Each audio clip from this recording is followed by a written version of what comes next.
Hola a todos y bienvenidos.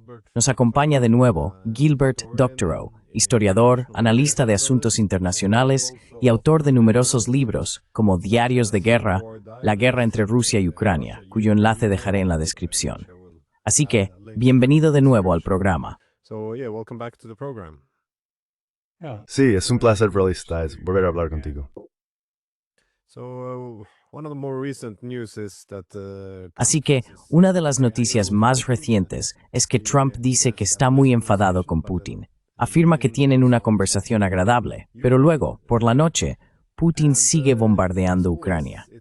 Y como siempre, hay cierta incertidumbre respecto a la diferencia entre el ruido y la acción. O bien está intentando gestionar la oposición en casa y en Europa, o bien carece de enfoque estratégico y oscila de un lado a otro. No he conseguido resolver este enigma, si soy sincero. A menudo parece un comportamiento muy errático.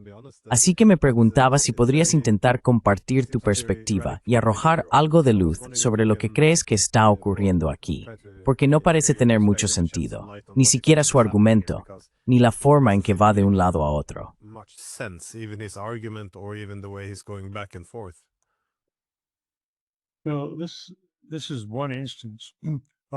Bueno, este es un caso de noticias internacionales muy importantes en el que los principales o los mejores, los expertos más vistos en medios independientes, en varios canales de YouTube, están más o menos de acuerdo en los hechos, pero están completamente en desacuerdo sobre la interpretación.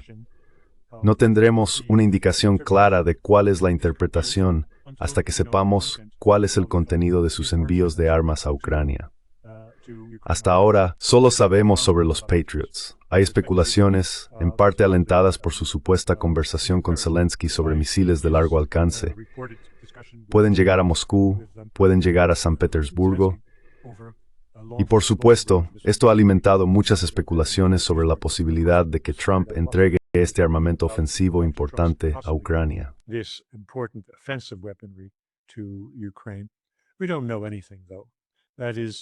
No sabemos nada, sin embargo.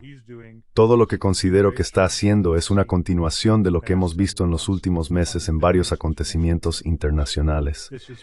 Esto es teatro político, y él lo está aprovechando al máximo. Se pone delante de las cámaras de televisión a diario, salen las noticias internacionales. Hoy en día solo hay una persona que acapara las noticias, y su nombre es Donald Trump. Así que en ese sentido, el narcisista Trump puede estar muy contento. Pero hay algo más que eso. Es él, como sostiene una interpretación extrema, añadida por Scott Ritter, un idiota. ¿Son idiotas todos los que le rodean? ¿Está el Congreso lleno de idiotas?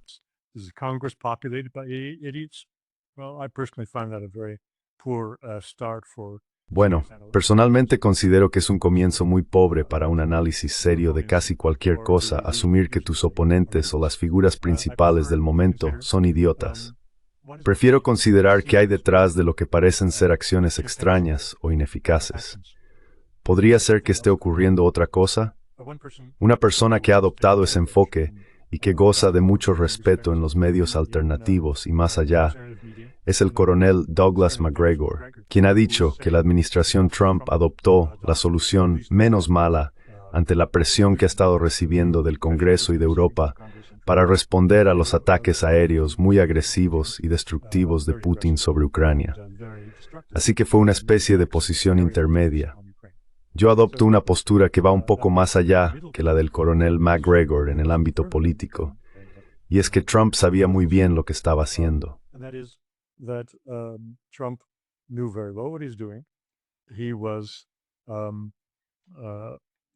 Él estaba diciendo lo que dijo sobre el envío de armas, sobre nuevas sanciones y aranceles secundarios a Rusia, precisamente para silenciar a sus críticos, para dar satisfacción al miembro más ruidoso del grupo republicano en el Congreso, en el Senado, Lindsey Graham.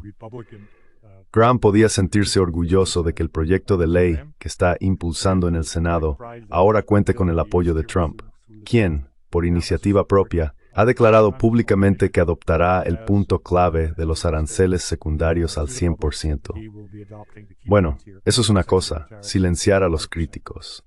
Puedo decirte que mis recientes apariciones en varios programas de vídeo han sido recogidas por los rusos. y recogen precisamente esta parte de mi mensaje, que en mi opinión es la menos importante de mi mensaje, que él estaba silenciando a sus críticos.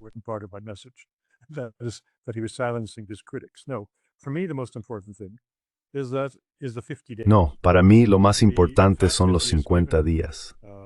El hecho de que le haya dado al presidente Putin 50 días indica que tiene poca o ninguna intención de continuar la guerra, de convertir la guerra de Biden en su propia guerra, sino que en cambio le está dando tiempo al señor Putin para que termine el trabajo. De la misma manera en que instruyó a Netanyahu al principio de su presidencia para que se pusiera manos a la obra, haz lo que tengas que hacer en Gaza, por atroz que sea, pero terminemos con esto y sigamos adelante. Eso es lo que, según mi forma de pensar, le estaba diciendo a Vladimir Putin. Pero ninguno de nosotros sabrá realmente lo que ha pasado. ¿Se ha unido a los bromistas? ¿Ha hecho causa común con ellos? ¿O los está engañando, como yo creo, con esas palabras sobre sanciones y envíos de armas, y en realidad pretende imponer un Weis diktat, si la prueba está en ese paquete de armas que se está enviando?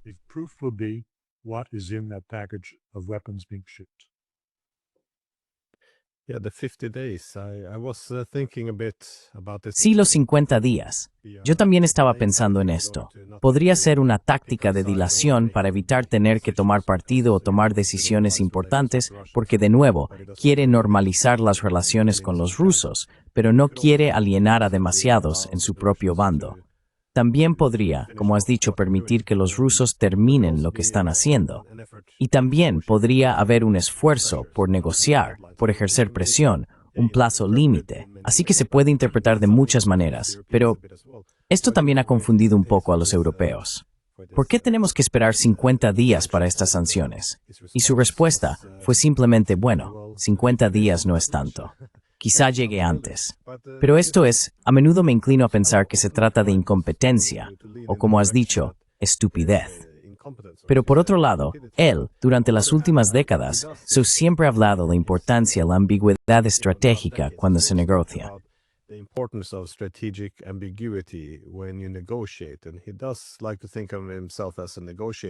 Y le gusta considerarse a sí mismo como un negociador. Así que, si juegas con las cartas demasiado descubiertas, es muy difícil conseguir los acuerdos que deseas. De nuevo, esto es algo que su propia administración también dice. No dejaremos que nadie sepa exactamente lo que pensamos o lo que estamos haciendo. Esto es algo por lo que también criticaba siempre a Biden. Así que, funcione o no, dejando eso de lado, creo que podemos decir de forma concluyente que esto es algo en lo que él cree, esta ambigüedad estratégica. Así que veo el argumento ahí, que esta ambigüedad le permite, supongo, cierto margen de maniobra para hacer otras cosas. Y la presión, como decías, ha ido en aumento, dado que los ataques rusos de anoche sobre Kharkov están siendo mucho más brutales en su naturaleza, tanto en cantidad como en objetivos. Así que se puede entender por qué tendrá que haber alguna reacción.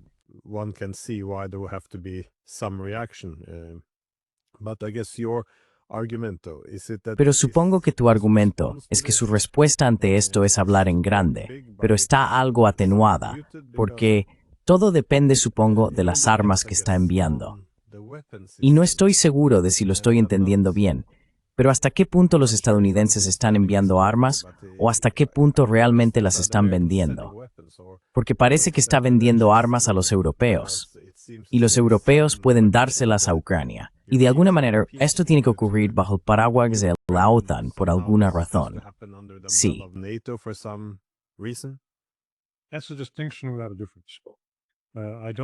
Esa es una distinción sin diferencia. La pregunta que tenía en mente es si simplemente va a enviar más de lo mismo, es decir, más tanques, más Bradleys, más proyectiles de artillería, todo lo que tengan, lo cual, sin duda, ya debía estar en proceso. Volvamos a esta cuestión. ¿Es esta la guerra de Biden o la de Trump? Lo que está a punto de enviar fue autorizado bajo Biden. No se trata de nuevas asignaciones del Congreso. Así que, en ese sentido, creo que no es correcto hablar de estos envíos como si convirtieran la guerra en la de Trump. Ahora bien, si realmente se trata de material autorizado por Biden, entonces no hay motivo de preocupación porque no hay nada ahí que amenace a los rusos ni que cambie o escale la guerra. or change will escalate the war. However, if Sin embargo, si se están introduciendo nuevos elementos y especialmente armas ofensivas, misiles de largo alcance como los ATACMS, que nunca se enviaron, si ahora están incluidos, entonces la interpretación de lo que está haciendo Trump es muy diferente y estaría yendo más allá del botón de la irresponsabilidad hacia un nuevo nivel que nos lleva a la Tercera Guerra Mundial. Los rusos han dejado claro mediante su última doctrina nuclear revisada que si son atacados con tales armas, esto se discutió originalmente en relación con los ATACMS y con los Taurus, si son atacados con esto pueden responder con armas nucleares. Me resulta increíble que el equipo de Trump no tenga esto en cuenta y autorice ataques contra Rusia o algo que pueda alcanzar profundamente el territorio ruso.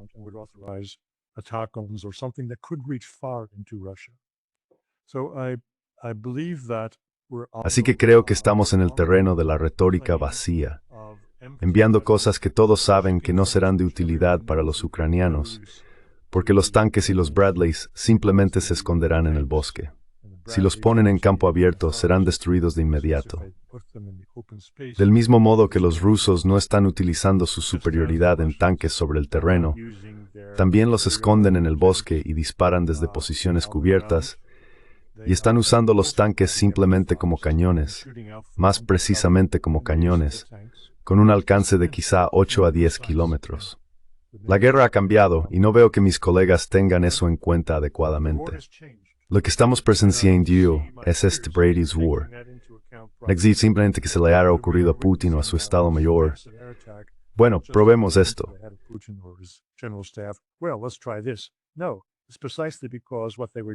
No, es precisamente porque lo que estaban haciendo hasta este momento ha llegado a un punto en el que ya no es productivo. Los rusos, para avanzar profundamente en Ucrania ahora, tendrían que sufrir enormes bajas debido a la omnipresencia de los drones ucranianos en el campo de batalla. Por lo tanto, han recurrido al bombardeo aéreo. Ahora bien, una vez que se entra en el bombardeo aéreo y los ataques con misiles, en solo hay un pequeño paso para utilizar esos ataques aéreos y acabas con una vez todo esto. Si eliminan, si decapitan Kiev, lo cual está totalmente dentro de sus capacidades, entonces se salvarán muchas vidas en ambos bandos. Ahora, esto ocurre dentro de los 50 días.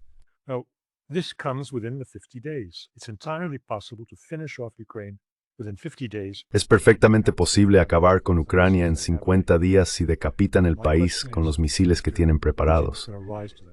Mi pregunta es, ¿va a estar el señor Putin a la altura de ese desafío? No lo sé. Nadie lo sabe. Así que puede que sigamos atascados con más dilaciones. En cuanto al ataque aéreo, no tiene una limitación temporal como los asaltos terrestres, debido a la estacionalidad.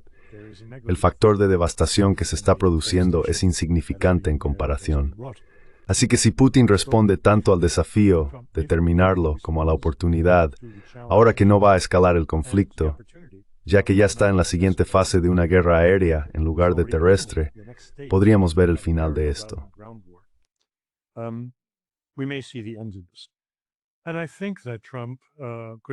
Y creo que esto podría resultarle muy satisfactorio a Trump. Entonces, Estados Unidos y Rusia pueden unir fuerzas y decir, bueno, ¿qué vamos a hacer para reconstruir Ucrania? Siguiendo las líneas de los deseos de Rusia respecto a lo que quieren como resultado final. Y Europa quedaría al margen, a menos que los inviten bajo las mismas condiciones. Pero seamos constructivos. Hablemos de un fondo de inversión. Hablemos de una Ucrania neutral. Y estamos hablando de una Ucrania reducida. Eso podría ser la base para avanzar hacia una distensión. Todo está ahí. ¿Tengo razón o estoy equivocado? Lo sabremos en unas semanas, dependiendo del contenido del paquete militar.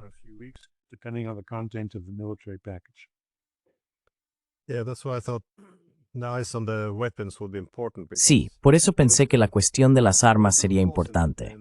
Porque bueno, hay algunos fallos en todo el optimismo que vemos ahora en Europa. Porque bueno, tienen los europeos el dinero, y tienen los estadounidenses las armas para vendérselas, y tienen los ucranianos los recursos humanos para operarlas. Me preguntaba si ves probable que se envíen Tomahawks, porque esto es algo que sugeriste que provocaría gran preocupación entre los rusos. De hecho, tener Tomahawks y otros misiles en Ucrania fue una de las razones del inicio de la invasión. Pero ¿hasta qué punto deberían preocuparse? Porque normalmente tienen que ser lanzados desde buques de guerra o bombarderos estratégicos. ¿Hasta qué punto, supongo, tendría sentido? De nuevo, nunca estoy seguro de si esto es una falta de lógica o si es ambigüedad estratégica, pero ¿qué tipo de armas supondría cruzar la línea? What kind of weapons would be crossing the line? Well, ATACMS to begin with. No one was talking about Tomahawks in the past. Bueno, para empezar es así. Antes nadie hablaba de Tomahawks. Se referían precisamente a estos misiles lanzados desde tierra, utilizando los lanzadores HIMARS ya existentes. Estados Unidos envía muchos HIMARS y los lanzadores están allí. Los mismos lanzadores pueden usarse en tierra para lanzar los ATACMS. Por eso había gran preocupación en Rusia, porque la limitación del Storm Shadow y el Scalp de Francia, y también del Taurus, es que se lanzan desde el aire. And also Taurus is that they are air-launched. And you have to have planes that are Y tienes que tener aviones que estén adaptados a esos misiles en particular. Y tienes que tener aviones y pilotos. Y tienes que tener aeródromos, que los rusos han hecho un buen trabajo en destruir. Así que si existiera, como dices, una versión del Tomahawk que pudiera lanzarse desde tierra, eso sería bastante exótico. Si se llegaran a suministrar, entonces estaríamos entrando en lo desconocido. No puedo imaginar que Trump pudiera estar de acuerdo con eso, porque sería un nivel escalador que Chevardien er has to touring nuclear. It takes us just to the brink of nuclear war. So what can we expect then from the Russians in the next Entonces, 50 days? ¿qué podemos esperar entonces de los rusos en los próximos 50 días? Usaste el término golpe decapitador. ¿Crees que podrían intentar acabar definitivamente con Ucrania? Porque de nuevo, hemos hablado en el pasado sobre el peligro de subestimar la resiliencia de Ucrania. Siguen luchando. Yo pensaba que las cosas habrían empezado a colapsar tanto militar como políticamente hace ya tiempo, pero aquí están, siguen ofreciendo una resistencia bastante fuerte.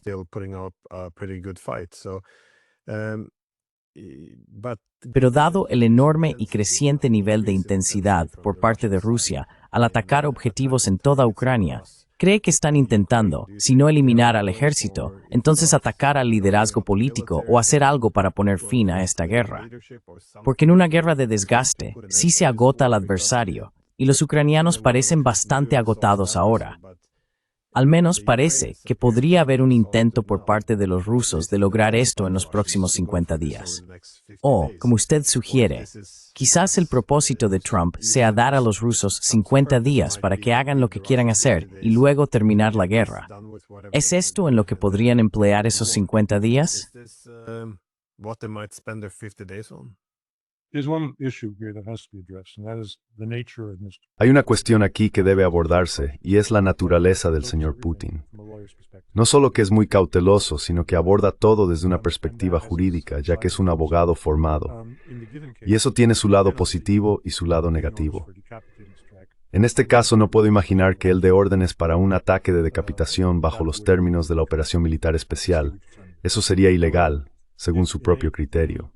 Sin embargo, si el señor Zelensky hace lo que dice que desea, si recibe armas ofensivas que luego utiliza para atacar dentro de la Federación Rusa contra lo que ellos consideran activos estratégicos, entonces el señor Putin declararía que eso es un acto de guerra. Declararía la guerra y entonces podría decapitar a Ucrania. He declares war, and then he can decapitate Ukraine. In the context, only in the context. En el contexto, solo en el contexto de una guerra declarada, desde la perspectiva de la mentalidad del señor Putin, existe la condición sobre cómo podrían utilizarse esos 50 días. No creo que Donald Trump sea consciente de ese aspecto del comportamiento de Putin. Desde luego, al propio señor Trump no le importa en absoluto la ley, ni siquiera lo que está escrito en la Constitución. Así que no se le ocurriría que al señor Putin sí le importara. Y ese es precisamente el caso. Tiene que haber una declaración de guerra para que los ucranianos reciban su golpe decapitador. I also wanted to get your opinion on También quería conocer tu opinión sobre una noticia, según la cual Trump supuestamente le habría preguntado a Zelensky si podía atacar Moscú o San Petersburgo para que Putin sintiera el dolor. Y luego, más tarde, le preguntaron, creo que fue en la pista de aterrizaje, la misma cuestión, y él dijo, oh no quiero atacar Moscú. ¿Tienes alguna opinión sobre este ir y venir? Do you have any thoughts around this back and forth? He was feeding the jackals, and the jackals picked it up. Estaba alimentando a los chacales, y los chacales lo recogieron. Recogieron este pedazo de carne podrida muy bien. Cuando digo aquí, me refiero a la BBC. Se han puesto en modo frenético sobre cómo el señor Trump está harto de Putin, que ahora está alineado con el Congreso de AUKUS, y así sucesivamente. No me lo creo ni por un minuto, pero de nuevo, esto es solo mi mejor suposición. No se basa en nada concreto, porque acabamos de hablar de cuáles son las piezas que faltan en el rompecabezas, que decidirán si el puzzle se está montando correctamente o de forma errónea. La discusión fue picante. Sabía que atraería a la prensa. Y así fue, por supuesto. Como digo, está en todas partes de la BBC hoy. Eso es justo lo que querían oír, que le está dando esperanzas a Zelensky de que puede atacar Moscú y San Petersburgo.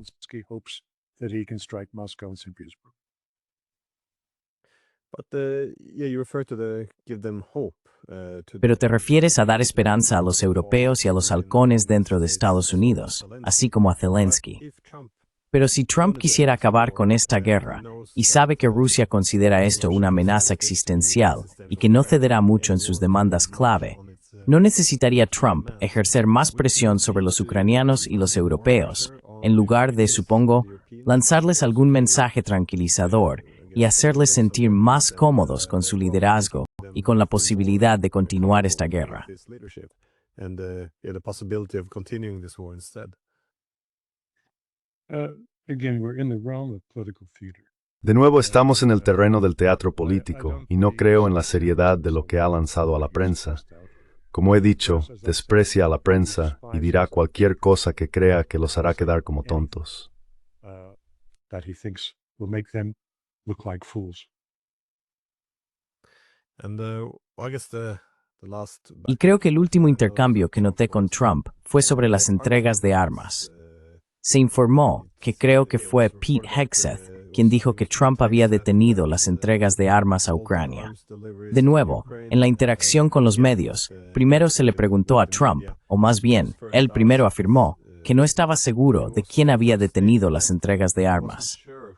Y cuando le preguntaron, bueno, ¿no sabe lo que ocurre en su propia administración?, respondió, bueno, yo sería el primero en saberlo. De hecho, yo lo habría ordenado. Excepto que ya sabes, no lo hizo. Entonces, ¿cómo interpretas esto?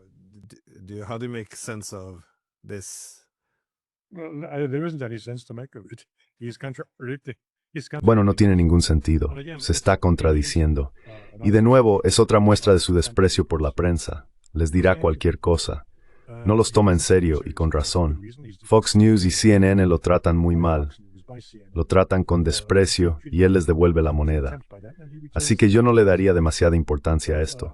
No busques lógica en lo que dice cuando tiene un micrófono delante. Yo me fijo en lo que hace, en sus acciones.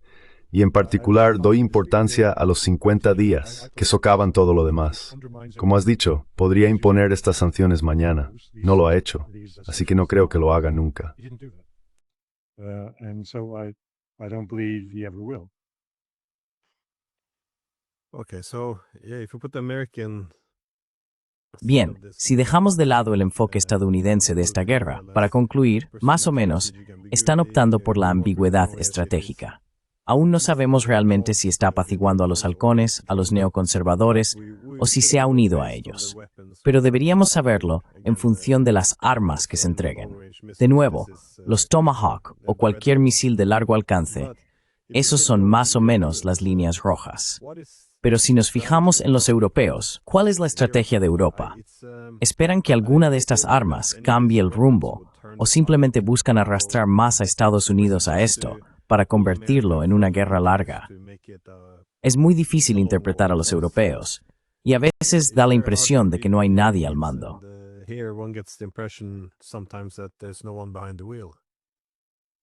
Oh, there are people behind the wheel, but I think they're driving. Oh, hay personas al volante, pero creo que están conduciendo otro vehículo y les preocupa una carretera diferente. La carretera que les interesa es el poder y conservarlo. Se han colocado en una posición muy frágil al respaldar hasta el final una causa perdida. Y para ellos, ahora trasladar el debate de Ucrania a nuestra propia defensa, a la construcción de nuestra industria militar y a cómo abordamos el aumento del número de hombres y mujeres en armas, cambia la discusión por completo. Y todo gira en torno a conservar su poder. Porque si existe esta gran amenaza desde el este, entonces la lógica es que nosotros somos los líderes, como decía Ursula von der Leyen, intentando defenderse de las acusaciones de fraude y abuso de poder en relación con las vacunas. Fraud and abuse of power over vaccines. And how does she defend herself? Well, we are ¿Y cómo se defiende ella? Pues bien, ahora nos enfrentamos a una amenaza muy importante de Rusia y necesitamos un liderazgo fuerte, es decir, ella misma. De eso se trata todo, mantener sus manos en el poder a toda costa, sirva o no al interés nacional. El interés nacional, por no hablar del interés de Ucrania, no cuenta. Lo que importa son los beneficios del poder. Y aquí en Europa, en la mayor parte de Europa, con algunas excepciones, Francia es una excepción porque la forma en que estructura su gobierno es un poco diferente, pero la mayoría de los países europeos tienen gobiernos de coalición. Y todo el juego de un gobierno de coalición consiste en repartir los beneficios del poder. Así que ese es el centro de atención para todos los que están en la cima en Europa hoy en día. No Ucrania, no el señor Trump, no los aranceles, sino mantener el poder. not tariffs, but keeping power. So the initial or the main argument. Así que el argumento inicial o principal durante los últimos 3 años y pico, en cuanto a boicotear toda diplomacia, rechazar negociaciones y en su lugar simplemente enviar armas a la guerra, era que necesitábamos poner a los ucranianos en una mejor posición. Negociaremos más adelante, una vez que los ucranianos puedan negociar desde una posición de fuerza. ¿Alguien realmente cree esto en Europa ahora? Quiero decir, desde tu posición allí en Bruselas. Porque parece que cada vez es más difícil negar que la guerra se está inclinando cada vez más a favor de Rusia. Es decir, que los ucranianos están teniendo cada vez más problemas para reforzarse, mientras que los rusos siguen fortaleciéndose en la retaguardia. Y también, de nuevo, en una guerra de desgaste, deberíamos fijarnos en la proporción de bajas, pero ya sabes, en Occidente tendemos a centrarnos excesivamente en los cambios territoriales, pero incluso esto está empezando a intensificarse. Ahora vemos el semicerco de Pokrovsk, lo que sería un desastre estratégico, abriendo el camino hasta el Dnieper, y por supuesto Konstantinivka, que entonces empezaría a aislar toda la región de Donetsk. Así que hay una desesperación ahí, ¿no? Quiero decir, ¿qué esperan lograr exactamente aquí? What exactly do they hope to achieve here? Let's divide up the West, because the United States is running on its own course. Vamos a dividir Occidente, porque Estados Unidos sigue su propio rumbo. Y en cuanto a cómo avanza la guerra, Estados Unidos es mucho más abierto que el periodismo de Europa Occidental. Aquí en la prensa se filtra un poco, pero realmente es en el New York Times. Bueno, y en la prensa británica. Creo que el Financial Times también publica artículos que van completamente en contra de la línea editorial del periódico. Es decir, los periodistas están informando de lo que ocurre. En el New York Times, cada pocos días hablan de retiradas o pérdidas ucranianas y avances rusos. No hay duda, están preparando al público para una derrota ucraniana. El indicio más importante de esto fue lo que apareció el lunes en el New York Times. Publicaron un artículo en portada sobre los crímenes que cometieron los ucranianos durante su ocupación del Oblast de Kherson. During their occupation of Kursk Oblast. This was immediately denounced by Kiev. Esto fue denunciado de inmediato por Kiev como la difusión de propaganda vil. The New York Times, por primera vez en toda la guerra, publicó un artículo dedicado exclusivamente a los crímenes de guerra que están cometiendo los ucranianos. Ahora bien, eso indica que están preparando al público para una derrota ucraniana y encontrarán muchas razones por las que deberían haber perdido la guerra. Pero yo digo que el juego está cambiando. La competencia ahora no trata sobre el destino de Ucrania, trata sobre el futuro de los líderes actuales en Europa, que han comprometido gran parte de su prestigio personal y poder político en ganar una guerra que están perdiendo. Así que están desviando la atención hacia, 2029, cómo tenemos que estar preparados para una invasión rusa y así sucesivamente. Están cambiando de tema porque han perdido este tema.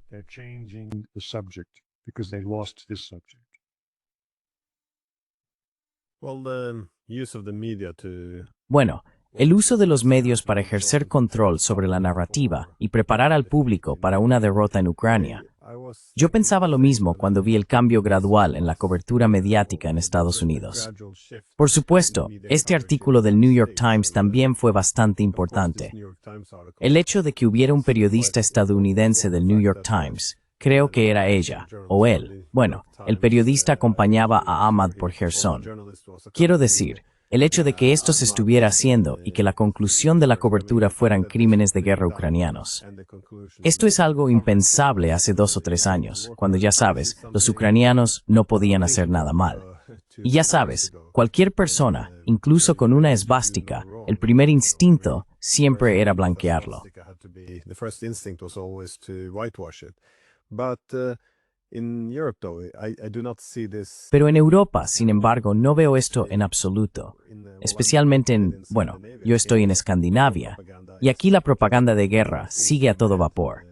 Apenas hay cambios. Y de hecho, sugerir que Ucrania no puede ganar la guerra se denuncia como propaganda rusa que intenta reducir el apoyo público a lo que llamamos ayudar a Ucrania, que en realidad es impulsar una guerra que los propios ucranianos quieren que termine.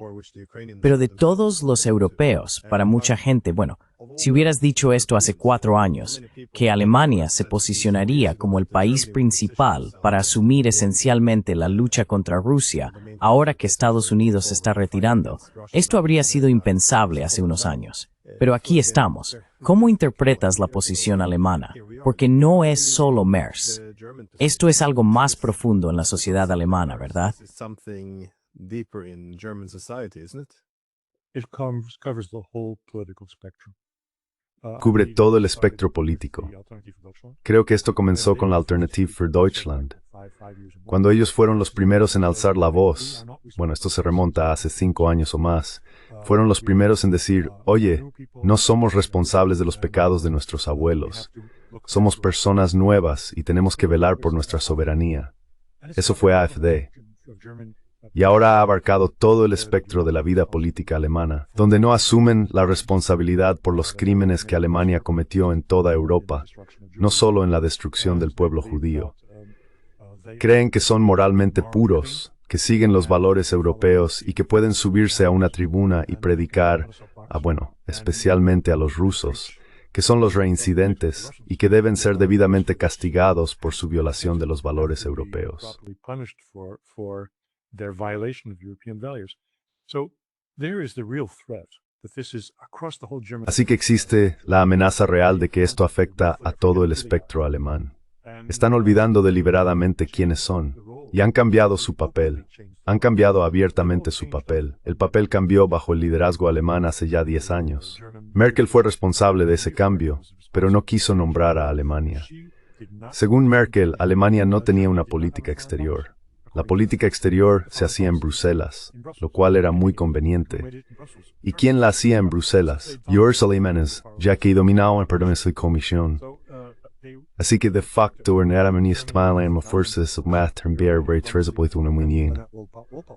pero eso no fue reconocido por aliados en Berlín. Acknowledged by the German leadership in Berlin. They hid behind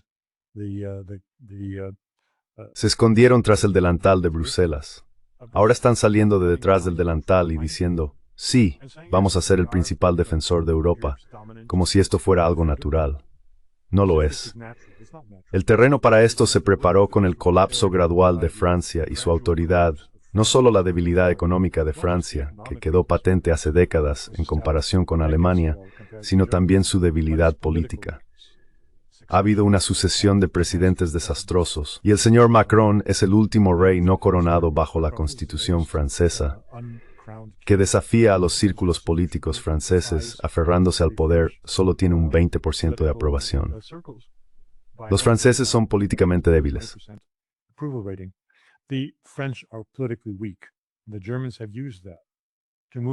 Los alemanes han utilizado eso para adelantarse, para apartar a los franceses. El señor Macron está haciendo un esfuerzo desesperado. Su anuncio en el día de la Bastilla de que ellos también aumentarán sus presupuestos militares y aspiran a ser grandes defensores forma parte de esto.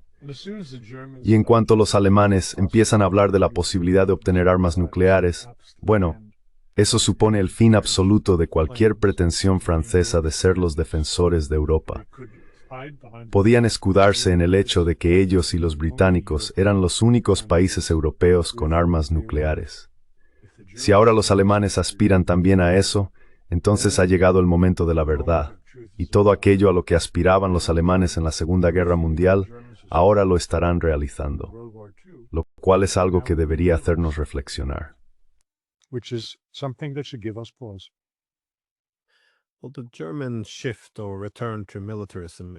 Bueno, el giro o regreso de Alemania al militarismo parece haber, no es exactamente tan reciente. Es decir, sí, durante toda la Guerra Fría tenían esta idea muy cautelosa de que aprendiendo de la historia no iban a involucrarse más en guerras. Pero después de la Guerra Fría, en 1999, con el ataque a Yugoslavia, es decir, para arrebatar Kosovo, se vio cómo la lógica en el argumento alemán cambiaba. Así que, en el pasado, su historia de genocidio era una razón por la que debían ser más contenidos. Y de repente con Kosovo el argumento fue, debido a nuestra historia con el genocidio, tenemos una responsabilidad especial de prevenirlo en otros lugares. Así que, en vez de que su historia genocida fuera una razón para la contención, ahora era una razón para actuar. Y se ve una retórica similar en Gaza, como si tuvieran una deuda con la población judía, lo cual es comprensible después del Holocausto. Pero esto se ha traducido en un apoyo incondicional a Israel, haciendo que, en la práctica, los palestinos paguen por los crímenes de los alemanes al apoyar el genocidio allí.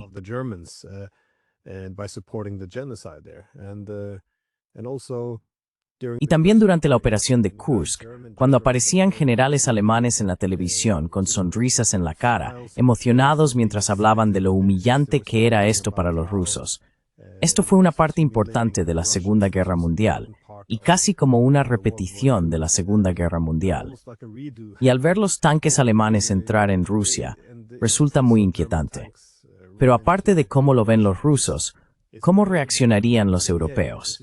Es decir, mencionaste a los franceses. Sin duda los franceses no quieren ser apartados. De alguna manera, tenían una división de tareas.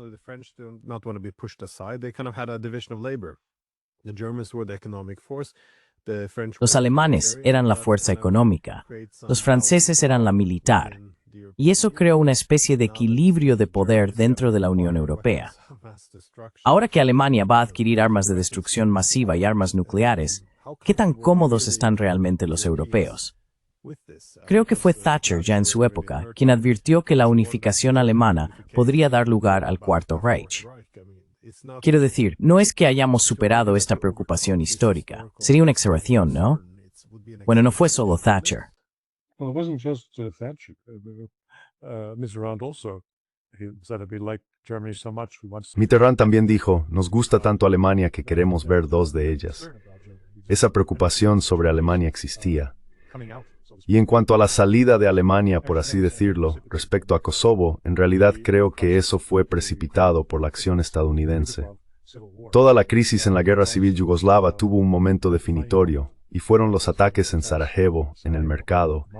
Creo que esto fue en 1996, corrígeme si me equivoco. Y Alemania no podía decidirse a volver a entrar en Yugoslavia, teniendo en cuenta la historia de las devastadoras guerras de Alemania en Yugoslavia durante la Segunda Guerra Mundial, o los ataques y la destrucción en Yugoslavia durante la Segunda Guerra Mundial. Los estadounidenses intervinieron, los estadounidenses tomaron el mando, y eso liberó a los alemanes para hacer lo que les sale de forma natural y volver a mandar en estas zonas periféricas de Europa. in these fringe parts of Europe. So America has had its own role. Así que Estados Unidos tiene su propio papel en liberar a Alemania de sus limitaciones y su vacilación al integrarla en una coalición de aliados de la OTAN que estaban haciendo lo que Alemania temía hacer, porque esa había sido una línea divisoria antes de la Primera Guerra Mundial. Serbia fue lo que desencadenó la Primera Guerra Mundial, y Alemania no quería volver a involucrarse en esa región. Pues bien, está allí y está en muchos otros lugares donde no debería estar. Y ahora tengo en mente el muy orgulloso establecimiento por parte del señor Merz de una presencia alemana en los países bálticos para proteger el flanco oriental de la misma manera que la OTAN protegió a Alemania durante la Primera Guerra Fría. La posición alemana, ¿hay militarismo? No lo sé. Siento el viento. No lo creo. De nuevo, hay oportunismo en aras del poder político en manos del señor Merz y de las personas que le rodean. No estoy seguro de que eso se base en un sentimiento militarista o entusiasmo en la nación alemana. Más bien lo dudo. Si esto se desarrolla, ya lo veremos. Whether this develops, we'll see.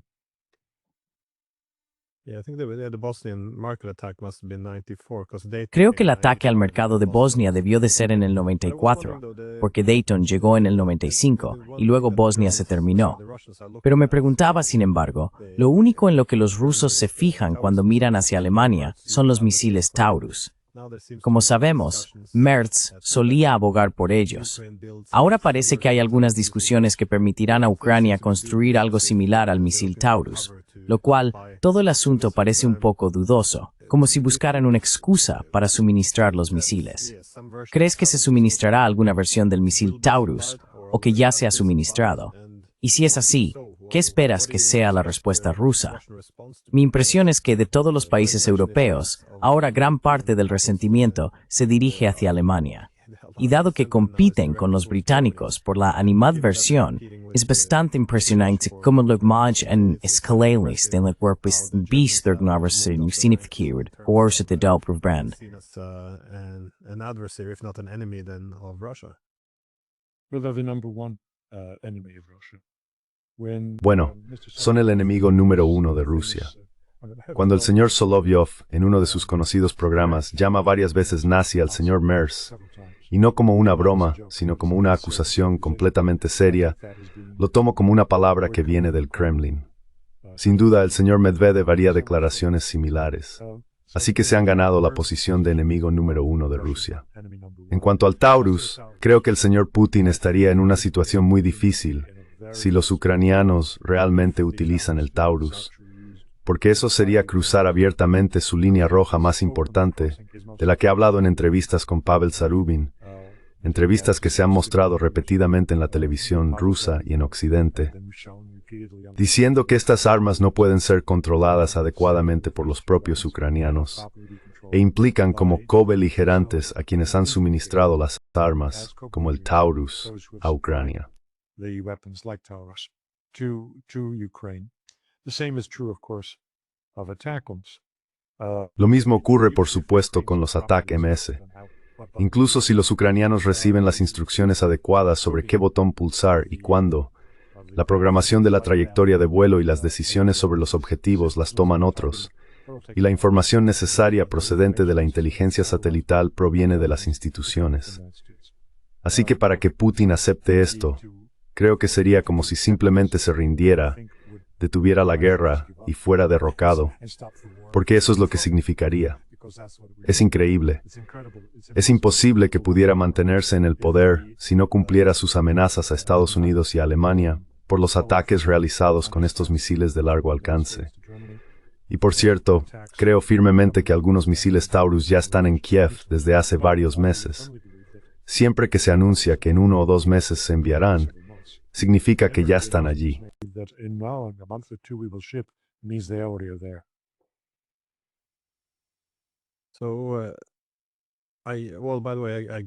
Por cierto, estoy de acuerdo con esa valoración. También creo que esto sería la gota que colma el vaso, que haría imposible que Rusia no atacara. La gente sigue diciendo, oh, ¿por qué se arriesgarían a esto? Bueno, ciertamente Alemania está dispuesta a arriesgarse a la guerra, Así que creo que para los rusos, el coste de no hacer nada sería demasiado alto. Pero, ¿qué podrían hacer exactamente? Hay diferentes objetivos, lo que indicaría distintos niveles de escalada. En lugar de atacar bases militares alemanas, ¿no tendría más sentido, o ves más probable, atacar instalaciones industriales alemanas donde realmente se están fabricando estas armas? ¿O qué crees tú que serían? Bueno, de nuevo, no podemos meternos en la cabeza del presidente Putin, pero según tu opinión, ¿cuáles serían los objetivos probables o posibles para que los rusos tomen represalias contra Alemania? I think we have to try to get into his head in one respect. And I continue the point I made. Creo que tenemos que intentar profundizar en ello. Y continúo con el punto que mencioné antes. El hombre tiene una mentalidad legalista. Creo que tuvimos una pista de cómo se desarrollará esto en una declaración reciente de Lavrov, que si se implementan estos misiles Taurus, si se autoriza su uso desde Ucrania y se producen ataques contra Rusia, entonces Rusia romperá todas las relaciones con Alemania. ¿Y qué significa eso? Eso es lo que haces cuando declaras la guerra. Así que en esencia, de nuevo, no creo que Putin ataque a nadie sin una declaración de guerra. Y creo que eso es lo que ocurriría. Declararía la guerra a Alemania y luego atacaría.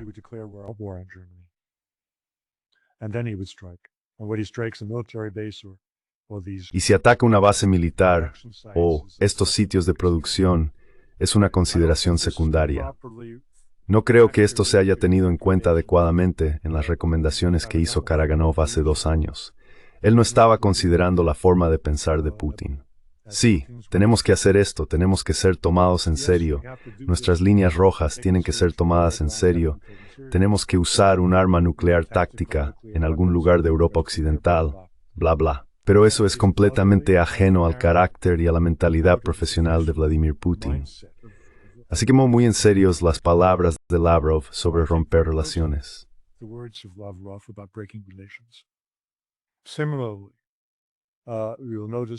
Del mismo modo, notarás que cuando pienso en por qué la bolsa rusa subió un 4% después de que Trump hiciera su anuncio a la prensa en la Casa Blanca junto a Rutte, es porque no se mencionó nada sobre confiscar los activos congelados.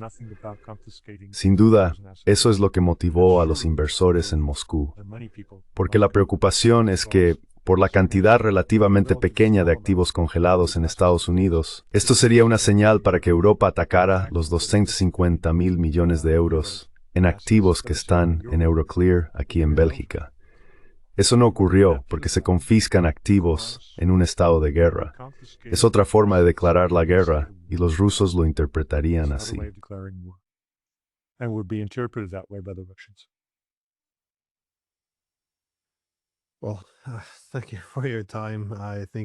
Bueno, gracias por tu tiempo. Creo que es una perspectiva muy importante, especialmente cuando se habla de un actor como Donald Trump y de toda su administración actuando ahora de forma deliberada con ambigüedad estratégica. Supongo que todos somos vulnerables a nuestros propios sesgos. Podemos ver lo que queremos ver cuando él lanza todas estas señales tan diferentes. Así que creo que lo que has señalado es que mucha gente podría haberse perdido algunas de estas sutilezas. Así que sí, esto me ha dado algo en lo que pensar.